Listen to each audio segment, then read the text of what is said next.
Okay, so I'm stuck in traffic and my mind's wandering, and I'm thinking about, like what we're working on in the company right now, and we're working on getting our books straight, which sounds like, oh my God, he doesn't balance his books or hasn't kept track of his accounting, which is exactly the opposite. When I started the business like 4 years ago, it was 2012, right? I was already well aware that the reason people lost businesses most frequently is because they don't pay attention to their numbers. They're good at what they do, but tend to be bad business folks, and that's how you fail. So I came into it with the idea that I really needed to focus on my finances. So as soon as we built the LLC, we bought QuickBooks Online, and let me tell you, QuickBooks makes you think that if you buy their product, that you can account for your business with no problem. And I imagine if you have one primary income stream and all of your expenses are associated with that or overhead, yeah, that's a possibility.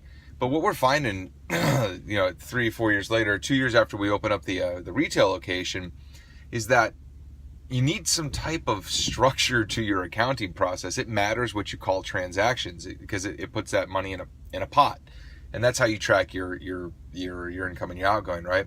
So I've got an MBA. I've learned about business before, but I never learned about accounting. And I know when I was finishing up my GI Bill, I wanted to throw some basic business accounting for the community college level in there, and I just never was able to.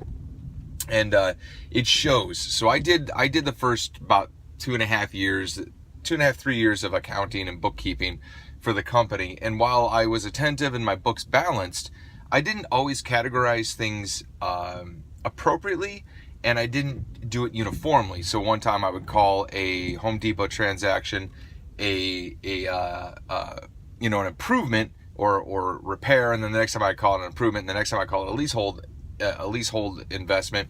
And so that really screws up your books when it comes to projecting where you're going and knowing where you're at exactly. And so as we're rewriting the business plan, and I'm actually driving into those hard MBA skills, right? Rewriting that business plan, I've come to the conclusion that, I've got 4 or 5 primary income streams, and then I'm trying to figure out, well, which one makes me the most and how much they cost. And because I never took that business plan approach in that holistic end goal viewpoint of accounting, I never established good income streams that I track where my money's coming from, so that I can associate the cost of those income streams and understand what the true profitability is on those individual income streams, minus, of course, overhead. There's always one more extra pot of money, and that's your overhead expenses. So I'm learning these things as I go on, and it's taken me a couple of years to get at it. So what I've come to the conclusion is, if you have a business that's doing transactions more than just your basic bills, then I would strongly recommend early on getting into QuickBooks. Don't drink the Kool-Aid there. Don't believe that just because you've got QuickBooks and you can balance your personal checking account that you can actually do business accounting. It's a lot more complicated, and there's some fundamental concepts that are worth understanding. And then I would, as soon as you can afford it, as soon as your business can afford it or your assets can afford it, I would get a daily bookkeeper. Now, I jumped the gun and went for an accountant before I went for a bookkeeper.